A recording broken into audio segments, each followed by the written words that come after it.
இனி வீட்லயே பானிபூரி செய்யலாம் எல்லாரும். ஆச்சி பானிபூரி கிட். பழனிசாமி உங்களுக்கு தைரியம் இருந்தா பழனிசாமிக்கு வேலுமணின்ற முன்னாள் அமைச்சரையும் தங்கமணின்ற முன்னாள் அமைச்சர் ரெண்டே பேரை வேற யாரும் வேண்டாம். நான் சொன்னதுதான் எங்க தலைவர் எடப்பாடி பழனிசாமி சொல்லிட்டார். பிஜேபியோட கூட்டணி இல்லை, தில் இருந்தா சொல்ல நான் பாக்குறேன். இவங்க ரெண்டே பேர் தான். இந்த ரெண்டு பேர்ல ஒருத்தர் ஆல்ரெடி சொல்லிட்டார் கூட்டணி இருந்தா 15 நாடாளுமன்றத்தில் ஜெயிச்சிருப்போம். அவங்க ரெண்டு பேரும் தயாரா இருக்காங்க. டெய்லி பிஜேபி தலைவரோட டெல்லி வரைக்கும் பேசிட்டு இருக்காங்க.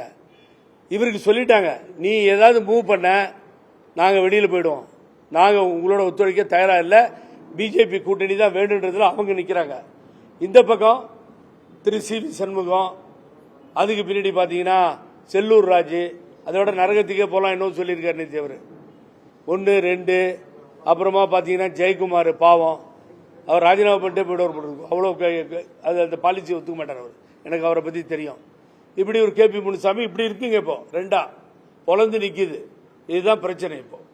ஸோ இதுல நடுவில் மாட்டிக்கிட்டு நம்மால் தவிச்சிட்டு இருக்கார் பழனிசாமி. என்ன பண்றதுன்னு புரியல. அதுக்காக தான் 6 மாசம் டைம் கேட்கிறார் அவர். எந்த 6 மாசம் நடந்தாலும் வேலைக்காக சார். நிலையும் இல்லை, பாடும் இல்லை சார். எல்லாம் போச்சு கம்ப்ளீட்டா. 26 தேர்தல் வந்தா காணாம போயிடும் சார். சொல்றதுக்கே வேதனையோட சொல்லிட்டு இருக்கேன். நான் இது சாதாரணமா ஏதோ அவர் அட்டாக் பண்ணணும்னு சொல்லல சார். சொல்லு பாப்போம். நேற்று ஒரு மீட்டிங் நடத்தினாரு. அது ஒரு ஆய்வு, ஏற்கனவே ஒரு ஆய்வு நடந்தது. அந்த ஆய்வுல 7 டெபாசிட் போச்சு, அதை பத்தி ஒன்றும் இல்லை. 13 3வது இடத்துக்கு போச்சு, அந்த மாவட்ட செயலாளர் மீது எந்த நடவடிக்கையும் இல்லை. அது என்ன ஆய்வுன்னு எனக்கும் புரியல. அது தலைமை கழகத்தில் அம்மா இருந்ததுன்னா தூக்கி எறிஞ்சிரும். அது முடியல இருந்தாலும் ரைட்டு. நேற்று ஒரு ஆய்வு பூத் கமிட்டி, அதெல்லாம் பாருங்க, உடனே யார் இல்லையோ ஃபில்அப் பண்ணுங்க. என்ன பூத் கமிட்டி வாழுது பழனிசாமி? ஆண்டிப்பட்டி சரித்திரம் படைத்த இடம்.